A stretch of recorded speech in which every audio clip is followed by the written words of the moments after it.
बिस्मिल्लाहिर्रहमानिर्रहीम। नाज़रीन, इस वक्त मुल्क में जारी और मुमकिना तौर पर होने वाली गिरफ्तारियों के हवाले से खबरें गर्म हैं। गुज़िश्ता रोज भी वज़ीर बल्दियात पंजाब अलीम खान गिरफ्तार हुए। आज एहतसाब अदालत में उन्हें पेश करके 15 फरवरी तक जिस्मानी रिमांड भी नैब की जानिब से हासिल कर लिया गया है। वाज़ेह रहे कि अलीम खान पर आमदन से ज़ायद असासों का इल्ज़ाम है और 1 साल के मुख्तसर अरसे में अलीम खान के असासों में दुगना इजाफा हुआ है, जो कि न सिर्फ हैरान कुन है बल्कि सवालिया निशान भी है कि गरीब मुल्क के लीडरान इतने कलील अरसे में अमीर हो कैसे जाते हैं।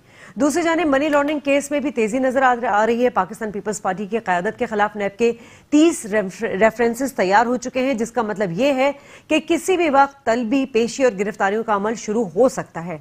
अब वहां मुस्लिम लीग नून की बात की जाए तो डील और ढील की भी बात की जा रही है। कुछ इसी तरह के इतलात भी जेर गर्दिश हैं। दूसरी जानिब फैजाबाद की बात करेंगे तो धरने अस खुद नोटिस केस की भी हमने देखा था कि गुज़िश्ता रोज समाअत हुई थी। पहले समाअत हुई थी और फैसला महफूज कर लिया गया था, जो कि सुना दिया गया है, जिसमें धरने के केस के जो पीछे किरदारों की निशानदेही तो की गई है, मगर सुप्रीम कोर्ट ने इस हवाले से दरगुजर का काम भी लिया और ये कहा कि कानून नाफिज करने वाले और हसास इदारों को चाहिए कि हद से तजावुज ना करें। यहाँ ये हम सवाल उठाएंगे कि अदालत की चंद इदारों पर नर्म दिली और नवाजिशों के क्या माने हैं। आज का प्रोग्राम इसी हवाले से मुरतब किया गया। इनसाइड द न्यूज़ में शाजी खान आपको खुशामदीद कहती हैं। मेरे साथ स्टूडियो में मौजूद हैं बिलाल गफ्फार साहब, PTI MP हैं। बहुत शुक्रिया आपका सर, तशरीफ लाए आप।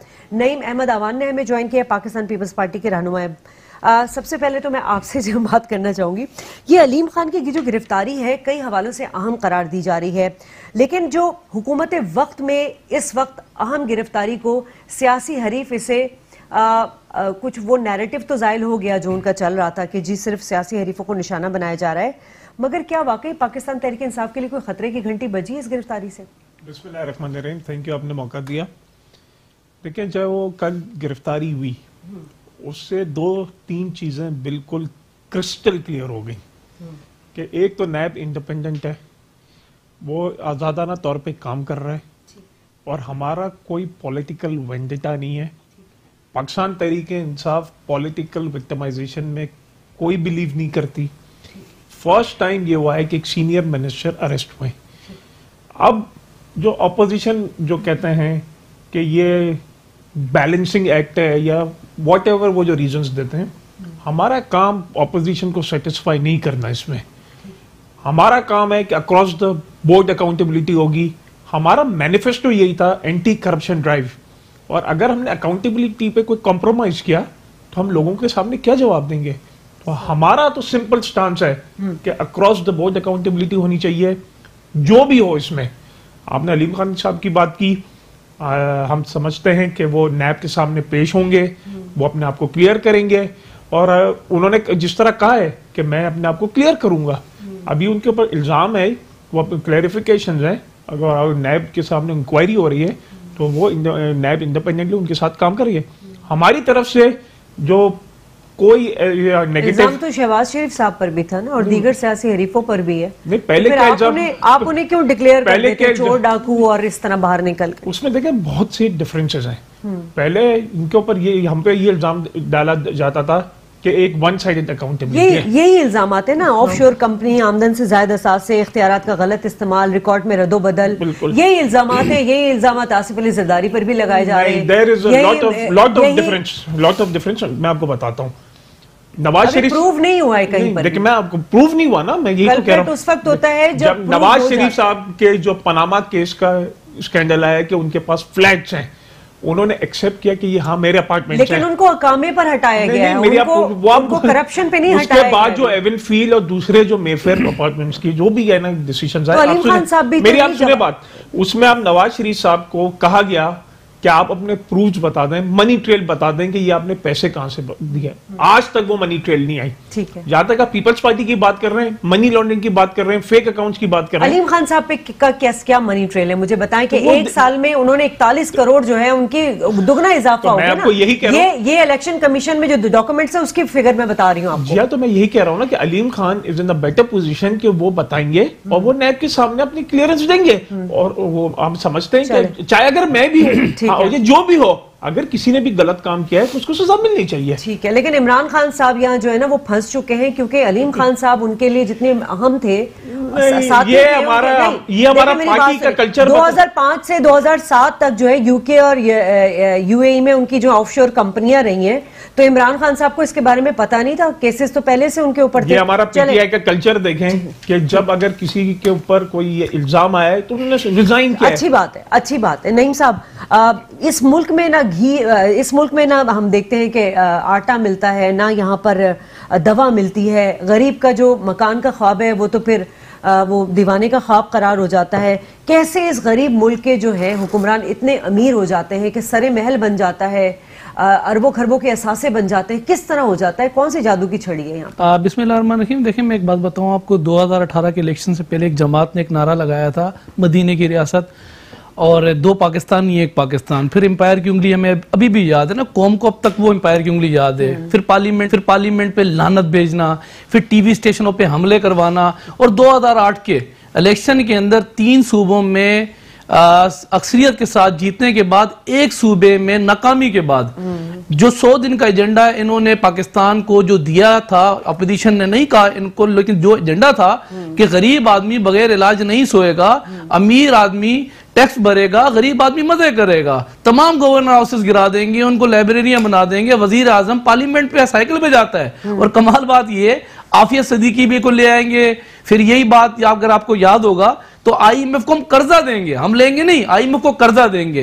तो इस वक्त सरकार दो आलम नबी पाक सल्लल्लाहु अलैहि वसल्लम फरमाते हैं कि बदबख्त है वो इंसान जो झूठ बोले, बदबख्त है वो इंसान जो वादा खिलाफी करे, बदबख्त है वो इंसान जो अमानत में खयानत करे। तो ये तो कहते हैं कि यू टर्न जो है वो हिटलर ने ना लेके, यानी कि बदबख्त है वो इंसान। तो हकूकुल और हकूकुल बात से तो ये लोग बाहर निकल गए। बाकी रहा घी, आप यकीन करें जो इस वक्त मेशत जहां खड़ी कर दी है इन्होंने, जो हालात पैदा कर दिए, मासूम बच्चे, छोटे छोटे मासूम बच्चे खड़े किए, जहां पे इनको डिफेंड करना चाहिए वहां करना चाहिए।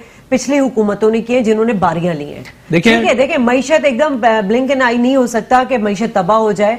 जो खजाने आप लोग छोड़ के गए, फिर नून लीग आए, फिर बारियां जो लगती रही है ना, तो अब मईशत इनसे संभाली नहीं जा रही। बेसिकली इनको ग्राउंड रियलिटी का पता नहीं था। लेकिन 2000 बात सिर्फ इतनी है, 2000 कर्जों को उतारने के लिए इमरान खान साहब ने कहा है कि हमें कर्जे लेने पड़ रहे हैं। लेकिन हाँ, ये जरूर है कि वेल्थ क्रिएशन की कोई बात यहाँ पे इम्प्लीमेंटेशन हमें नजर नहीं आ रहा। चले, एक बात तो क्लियर हो गई, कर्जे लेने पड़ रहे हैं। बात ये कि कर्जे लेने पड़ रहे हैं वो बांग्लादेश के बच्चे तो कर्जा नहीं उतारेंगे। दूसरी बात ये रही, देखें बात ये कि साबका एतबार में जब हमें हुकूमत मिली थी ना, जो आइन का बुरा हाल करके परवेज मुशर्रफ करके गया था, हमने आइन को संभालने में जब हम लगे तो पता लगा जी हमें जो है वो लाल मस्जिद वाले मामलात, अकबर बुटकी वाले मामलात, फिर जो हमें मिला। लेकिन हमने ये रोना नहीं गाया था कि हमें जो यहाँ पर हमें जो मेशत दी गई, हमने बकायदा फाइट की और सारे हालात को फेस किया।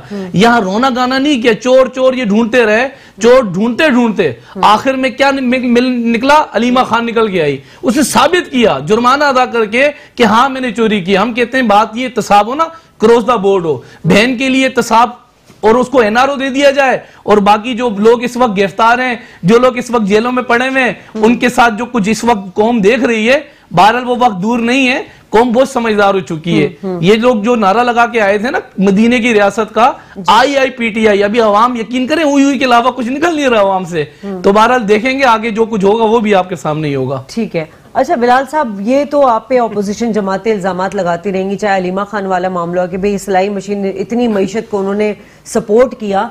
तो मईशत को अगर सपोर्ट ही करना है तो फिर आप लोग इधर उधर हाथ मारने के बजाय जो आपके अपने लोगों के पास पैसे हैं, आप उनको लाके ये दोस्त ममालिक से कर्जों और इमदाद की मद में लेकर आप फिर बैलेंस ऑफ पेमेंट की बात करते हैं। हमारे पास जो है वो ज़र मुबादला के ज़खायर इतने कम रह गए, मगर अलीमा खान के पास भी इतने पैसे निकल आते हैं, अलीम खान साहब के पास भी इतने पैसे निकल आते हैं।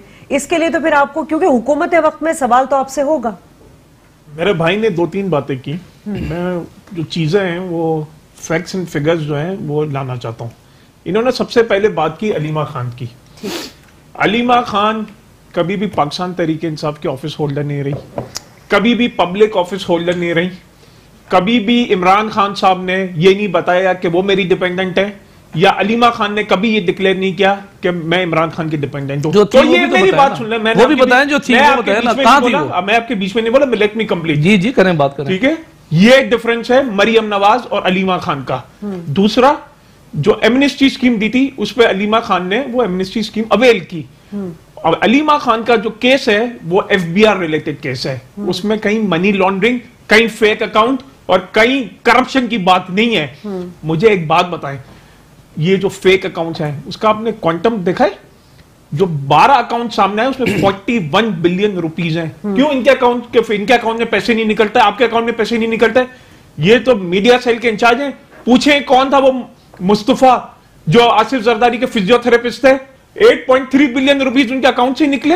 ये तो हमें पता ही नहीं चलने थे अकाउंट। ये तो ओमनी ग्रुप ने एक्सेप्ट किए एमनेस्टी स्कीम में कि ये हमारे अकाउंट है, तब हमें पता चला कि ये जो सिंध का जो सारा बजट है वो किधर जाता था। अब आप मेरी एक बात सुने, ये कहते हैं कि हमने कुछ नहीं किया। 6 महीने में जो चीजें हुई, जब हम आए थे इकोनॉमी जो थी वो ब्लीडिंग हो रही थी, हम आईसीयू में थे, हमने वो आईसीयू से इकोनॉमी को निकाल के अब हमने उनके ऊपर परमानेंट सोल्यूशन करना शुरू कर दिया है। अब हम इनके है ना डिफरेंट डिस्ट्रिक्ट जाते हैं, सांगर गए, टंडोवाला यार गए, दूसरे एरिया में। मेरी बात सुने, क्यों आज सवाल बनता है कि 11 साल की हुकूमत के बाद भी Sindh economic indicator, social economic indicator में सारों सूबों से बाहर है। मैं तो मान रही हूँ ना कि सारे पिछली सूबों बारियां जिन्होंने लगाई हैं उन्होंने कौमी खजाने के लिए 5 माह 22 दिन में भी आप लोग अपना भी फिगर बता दें कि आप लोगों ने बैनुल अक़वामी कर्जे कितने लिए और मुल्की कर्जे कितने लिए, मुझे ये फिगर बता दें। मैं आपको बताता हूँ, देखें जब हम आए तो हमारे पास जो रिजर्व्स रह गए थे 1.5 से 2 महीने के रिजर्व्स रह गए थे। ठीक है, इसमें हम प्रोग्राम हमने 5 महीने में जो हमारा जो कर्जा बढ़ा है वो 2.2 ट्रिलियन रुपीस का बढ़ा है। ठीक है, इसमें जो 2.2 में से जो 1.1 ट्रिलियन का जो कर्जा बढ़ा है वो डिवैल्यूएशन का इंपैक्ट है। हमारे जो 5 महीने में जो हमने कर्जा लिया है वो मुस्लिम लीग नून के 5 महीने के से कर्जे से कम है, जो पिछले साल की आप कंपैरिजन करते हैं। ये स्टेट बैंक की रिपोर्ट है। क्या हुकूमत वक्त को ये नहीं पता होना चाहिए कि डॉलर क्यों बढ़ रहा है, अच्छा, अब उसका भी मैं आपको जवाब दे देता हूं। इमरान खान साहब कहते हैं मुझे तो पता ही नहीं है, मुझे तो टीवी से पता चलता है, मुझे असद उमर साहब बताते हैं। आपका प्राइम मिनिस्टर है, उसको इन्फॉर्मेशन नहीं है, आपका सीएम पंजाब है, उसको ये नहीं पता कि साने साहिबाल में ये वाकयात हो जाते हैं। ये तो बैड गवर्नेंस की अलामत है ना बिलाल साहब। मैं आपको फिर आपके ये चले चीजें आपके सामने ऑन द रिकॉर्ड लाना चाहता हूं। प्राइम मिनिस्टर और फाइनेंस मिनिस्टर का काम नहीं है डॉलर को रेगुलेट करना। मार्केट डिमांड सप्लाई होती है। मैं इंफॉर्मेशन की बात कर रही हूँ। मैं क्या उनको पता नहीं होना चाहिए? उनको ये नहीं पता होना चाहिए या वो कभी वो डिटेक्ट नहीं कर सकते कि आज डॉलर को यहाँ ले जाओ या आज डॉलर को उधर ले जाओ। लेकिन वो ये स्टेटमेंट भी नहीं देना कि मुझे पता नहीं चला, मुझे फलाने से पता चला, मुझे फलाने से पता चला। मुझे एक बात बताए ना, वो फाइनेंस मिनिस्ट्री और स्टेट बैंक एक ऑटोनॉमस बोर्ड, फाइनेंस मिनिस्टर का तो काम है ना। फाइनेंस मिनिस्टर ने उनको बताया ना, फाइनेंस मिनिस्टर ने उनको बताया ना। ठीक है। दूसरी बात कि आप कह रहे हैं कि 5 महीने में हमने क्या किया। जो हमने जो कर्जा लिया है वो हमें कोई शौक नहीं था। जो पिछला कर्जा था ना उसका जो सूद भरने के लिए, उस पर जो इंटरेस्ट भरने के लिए हमने कर्जा लिया। हमने जो कर्जा लिया इसलिए लेना पड़ा कि पाकिस्तान डिफॉल्ट हो जाता। हमने पाकिस्तान को दिवाली होने से बचाया। और ये हमारी है ना, आप कह ले फॉरेन पॉलिसी और इकोनॉमिक पॉलिसी का इंडिकेटर्स कुछ और दे रहे हैं ना, बात कर रहे हैं आप सरमायाकारी की बात कर रहे हैं। मुल्क में सरमायाकारी आ रही है, अंडर द ग्राउंड बात होती है, बहुत सारे टॉक शोज में बात होती है कि सरमायाकारी तो खत्म हो रही है यहाँ से। असल हकीकत क्या है ये तो आवाम को बताएं ना। टॉक शोज में बैठ के अगर आप अपने फिगर स्टैट्स बता देंगे उससे आवाम आपको पता है कल रशिया ने $10 बिलियन की, रशिया जी बिल्कुल ठीक है, पहले क्यों नहीं हुआ मुझे ये बताएं। क्यों है ना एक्सॉन मोबिल आया, क्यों है ना जनरल मोटर्स है ना आ रहे हैं, क्यों दूसरे है ना जो ऑटोमोबाइल कंपनीज हैं वो पाकिस्तान में आ रही है। बहुत से इन्वेस्टर्स पाकिस्तान में आए और उन्होंने कहा हम 2007 और 2002 में आना चाहते थे पाकिस्तान में, लेकिन क्यों नहीं है? करप्शन की वजह से। अच्छा चले नईम साहब, अब मुझे ये बताइए, आप अब हालात कुछ अच्छे नहीं है, सिग्नल कुछ अच्छे इंडिकेटर्स नहीं दे रहे। आप लोग हमेशा इल्जाम लगाते रहे नैब की कारकर्दगी पर कि वो सियासी हरीफों को निशाना बना रहा है और इसको टोल के तौर पे इस्तेमाल करता है। हुकूमत वक्त इसको इस्तेमाल करी नैब को। अब मौजूदा सूरत हाल जो ये 16 रेफरेंसेस थे जी जो सुन रहे थे, अब 30 रेफरेंसेस है। ठीक है, ओमनी ग्रुप के जो फाइनेंशियल ऑफिसर है उनकी भी सुनाई दे रही, बाजगश्त के असलम साहब को एलोकेट कर लिया गया और आने वाले दिनों में बड़े खतरनाक जो है वो गिरफ्तारियां और पेशियां हो सकती हैं। तो ये मामला वही है कि आपके भी गिरबान में झांकने की जरूरत है और पीटीआई के भी कुछ मामलात ऐसे हैं कि हम उनको कहते हैं जरा नजरे करम कीजिए। तो ये फिर अब आप लोग को क्या लग रहा है, सही है, अब इंसाफ हो रहा है, नैब सही कारकर्दगी कर रही है? देखिए बात ये है कि पाकिस्तान पीपल्स पार्टी की असूली सियासत है ना, वो कहती है तहकीकात करें, शफाफ तहकीकात होनी चाहिए। आसिफ अली जरदारी पहले भी 11 साल जो है वो जेल काटी है, और एहतसाब के नाम से जब इंतकाम से लिया गया वो आजाद अदलिया नहीं उनको छोड़ा, और ये कह के कि आप कसूरवार नहीं है। बात ये है कि हम अगर ये बात करते हैं कि यहाँ नेब, तो देखिए अब तो बच्चे को पता लग गया कि नेब बेसिकली इनका इत्तेहादी है, जैसे इनके साथ दीगर जो कल आपके सामने कर सकते हैं ना, बात ये आप कैसे कह सकते हैं? वो इसलिए कह सकते हैं कि मैं ये कह रहा हूं कि देखें बात ये है कि अगर चोर साबित हो गया ना, अपने आप को उसने एक्सेप्ट कर लिया कि मैंने चोरी की, ये कह रहे हैं कि जो 64 अरब रुपए जो उनकी अमाउंट उनके पास मौजूद है, वो वजीर नहीं थी, वो मुशीर नहीं थी, इस पार्टी किसी पार्टी की वो जो है वो चेयरपर्सन नहीं थी। हम भी ये कह रहे हैं वो क्या थी। असल बात यह कि अस्पताल के अंदर चेयरपर्सन तो थी, एग्जीक्यूटिव मेंबर तो थी। मसला ये नहीं है, मसला ये है कि या तो ये एक्सेप्ट करें कि ज़कात खिराज जो पाकिस्तानियों ने जमा कराई थी वो ज़कात खिराज भी नहीं बख्शी, जो अमाउंट यहां से गई। बात ये कह रहे मनी लॉन्ड्रिंग नहीं हुई, तो जो 64 रुपए यहां से गया जिसका जुर्माना ये अदा किया गया, वो अमाउंट कैसे फिर गई यहाँ के जेब में रख के लेके गई थी वो यहाँ से। भाई बात ये देखें, बात सुने बात ये खानम जैसे इंटरनेशनल रिनाउंड इंस्टीट्यूशन को आप है ना बदनाम करें, आप इतना ना नीचे करें, बिलो द बेल्ट ना जाएं। जुर्माना भरने का मतलब क्या? सर बात ये हम नहीं गिरे, हालात ने गिरा दिया आप लोगों को। जब तक कोई साबित मुझे एक बात बताएं, एक था सरे पैलेस, मना कर दिया हमारा नहीं है। फिर जब वो सरे पैलेस जब ऑक्शन हुआ, सबसे पहले पहुंच गए कि ये तो मेरा है। वो आपको फेमस केस याद है स्विस बैंक का, जिसमें $60 मिलियन थे। जी, जी, और जिसकी वजह से अब यूसुफ रजा गिलानी कंटेम्प्ट ऑफ कोर्ट में नाहल हुए थे। खत नहीं लिखा था, वो कहां गए वो स्विस बैंक? और वो मैंने तो अभी ऑफशोर कंपनियां जब आई थी ना, बात ये ऑफशोर कंपनियां जब आई थी ना, तो इमरान खान कहता था कि ये जो ऑफशोर कंपनियों में जो लोग हैं चोर हैं। आखिरकार निकल के नाम आ गए ऑफशोर कंपनी के अंदर। बात ये कि हमसे जवाब आप मांग रहे, पहले आप जवाब दें।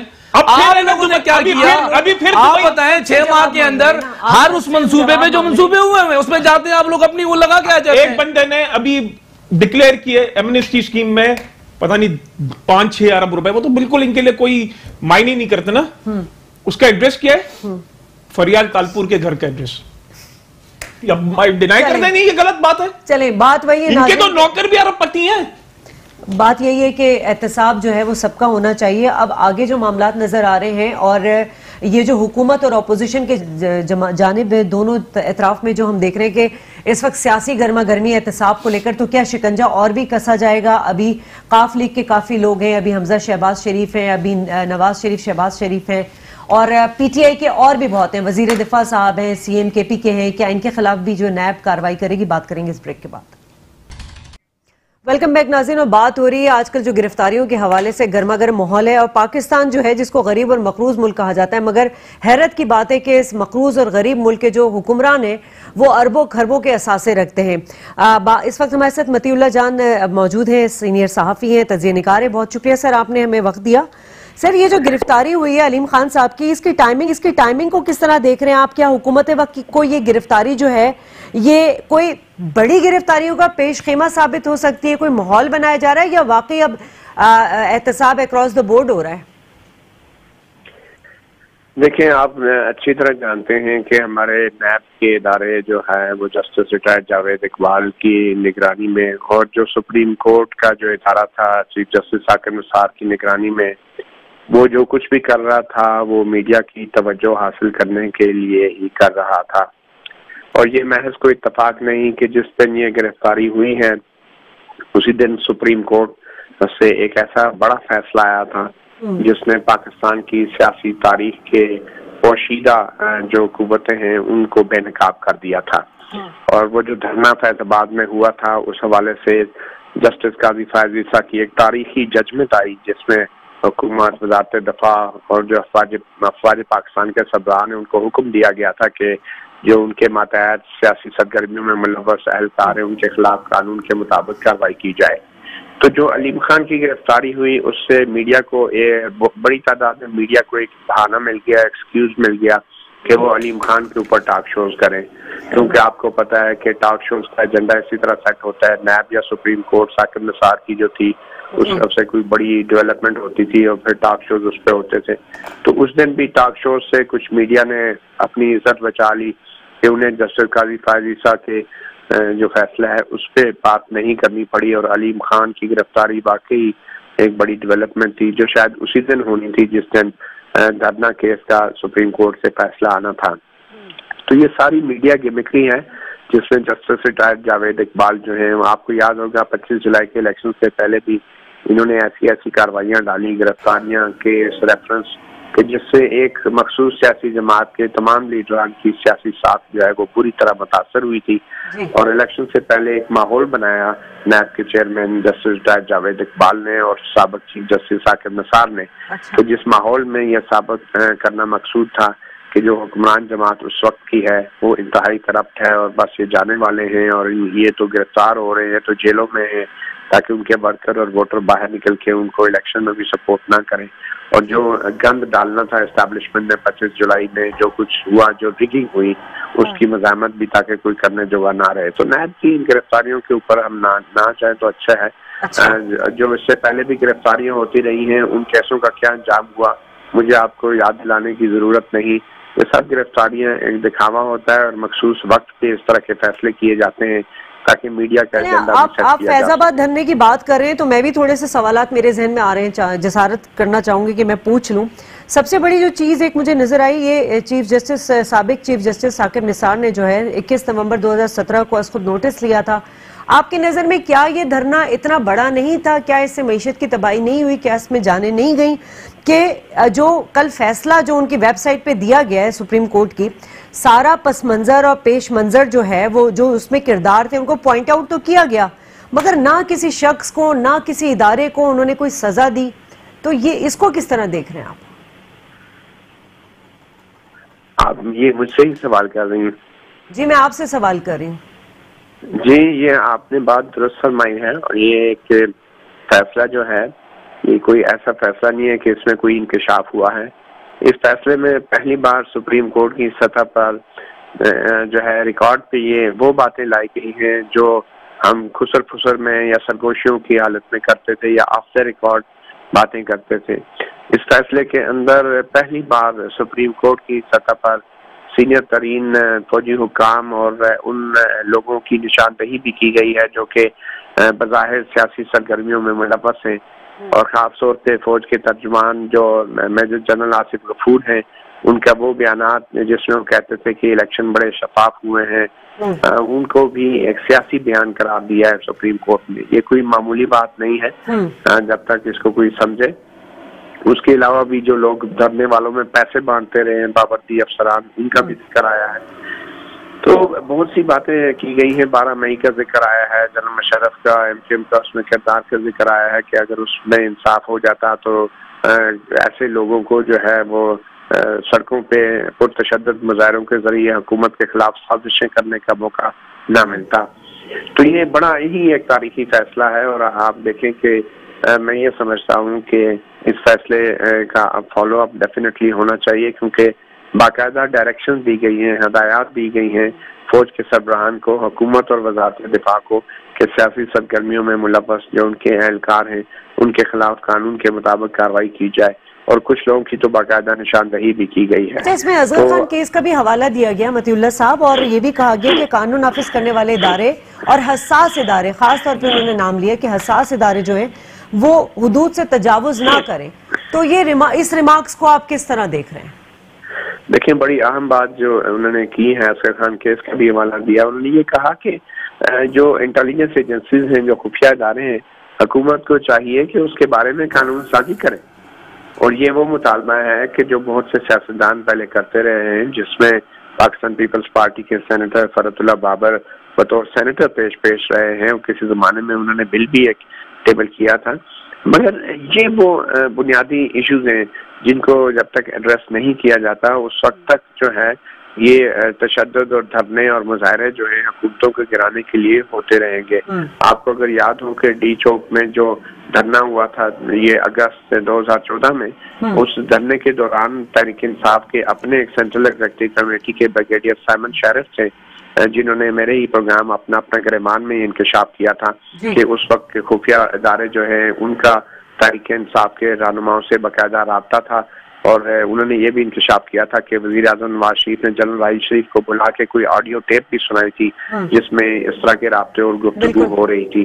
तो ये वो तमाम चीजें हैं कि जिससे जाहिर होता है कि पाकिस्तान में हुकूमतें कैसे बदलती हैं, और कुछ इदारों ने अभी तक आइन और कानून को और पार्लियामेंट की बालादस्ती को जो है दिल से कबूल नहीं किया, और वो अभी भी इदारे जो हैं वो साजिशों में मसरूफ हैं। अच्छा, अब जो सूरत हाल आपको नजर आ रही है, पॉलिटिकल पॉइंट ऑफ व्यू से बात कर रही हूँ मैं, कि अब क्या मजीद, जैसे कि अभी जाली अकाउंट केस मामलात हैं वो आगे बढ़े, ओमनी ग्रुप के हवाले से जाली अकाउंट्स केस के हवाले से 30 रेफरेंसेस नैब जो है वो दायर करने जा रही है, तो क्या मामला देख रहे हैं आप? क्या बड़ी गिरफ्तारियां मुतवक्के हैं?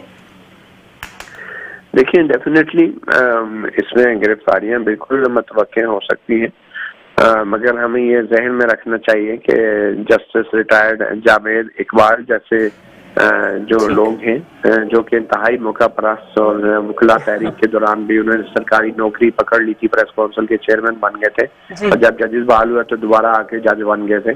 तो इन जैसे लोगों के होते हुए ये तमाम कार्रवाइयाँ जो हैं इनको आप अंग्रेजी में कहते हैं ना, with a pinch of salt आप इन्हें लें और इनको इतना संजीदगी से मत लें।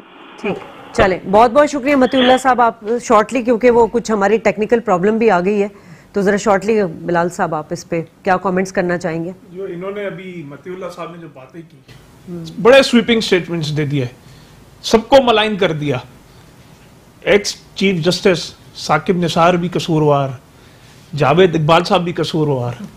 मैं पूछता हूँ, जावेद सारे इदारे है ना बस सही है, तो है ना बस कुछ मखसूस तबका सही है, और मुझे इनकी बातों से लगा कि ये तो नहीं, इसमें आपको दो राय लगती है कि अलीम खान साहब का केस भी, गिरफ्तारी भी सामने आई, और साथ में ये जो फैसला वाला जो है कोइंसिडेंस हाईलाइट, तो देखिए मीडिया ने सबको ये कोइंसिडेंस हो सकता है, और ये कह रहे हैं कि सुप्रीम कोर्ट डिक्टेट करता है मीडिया को क्या आज आप ये टॉक शो करें और आप ये टॉक शो करें, और मैंने तो हिम्मत कर ली है। और दूसरी बात, और दूसरी बात ये बताएं कि जस्टिस जावेद इकबाल को किसने चेयरमैन बनाया था?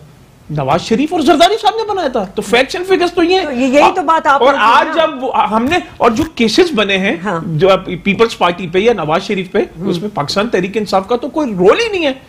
हमने तो उसमें कोई केसेस बनाए नहीं है। जो पीपल्स पार्टी जो केसेस कर रही, जो फेस कर रही है, वो नवाज शरीफ की हुकूमत के बने हुए। जैसे मतीउल्लाह साहब ने आज गुलाम बलोच साहब ने भी यही बात की कि इमरान खान जो है ना वो बिल्कुल सही, ऐसे ही चाहिए, उनको लीडर नहीं चाहिए था, इस कौम के लिए लीडर नहीं चाहिए था, इस कौम को जो इमरान खान को लेकर आए उनको इमरान खान जैसे ही बंदा चाहिए था। ये भी अब आप कहेंगे ये इमरान खान की सक्सेस है कि 5 महीनों में उन्होंने पाकिस्तान को आइसोलेशन से बाहर निकाला, तमाम नेबरिंग कंट्रीज से है ना ताल्लुकात अच्छे हुए, जबरदस्त फॉरेन पॉलिसी बनी। बात ये क्या जरूरत थी ये बताने की कि हुकूमत और फौज जो है उनमें बहुत अच्छी जो है वो कोऑर्डिनेशन है। तो पाकिस्तान की फौज है ना, भारत की फौज तो नहीं है ना। देखिए अगर सारे इदारे अपने डोमेन में कल जो सुप्रीम कोर्ट का फैसला आया ना, एक बात तो क्लियर हो गई कि इस मुल्क के अंदर मंसूबा साज लोग और फैसला साज लोग मौजूद हैं। इस मुल्क के अंदर जब उसामा बिन लादेन को लेके जाते हैं ना, रडार बंद होते हैं, और कमाल बात ये इलेक्शन होते हैं ना, आरडीएस सिस्टम वो लोग बंद कर देते हैं, और ऐसे लोगों को लेकर आते हैं जो अभी हालात जो अभी देख रहे हैं आप लोग। फिर दूसरी बात ये रही कि उसामा बिन लादेन का हुआ था तो जरदारी साहब का फैसले के बाद जिसको चपरासी रखने के लिए तैयार नहीं थे, जिसको कहते हैं पंजाब के सबसे बड़े डाकू आज इनके इत्यादी हैं, कराची की सबसे बड़ी टारगेट कराने की इत्यादी है।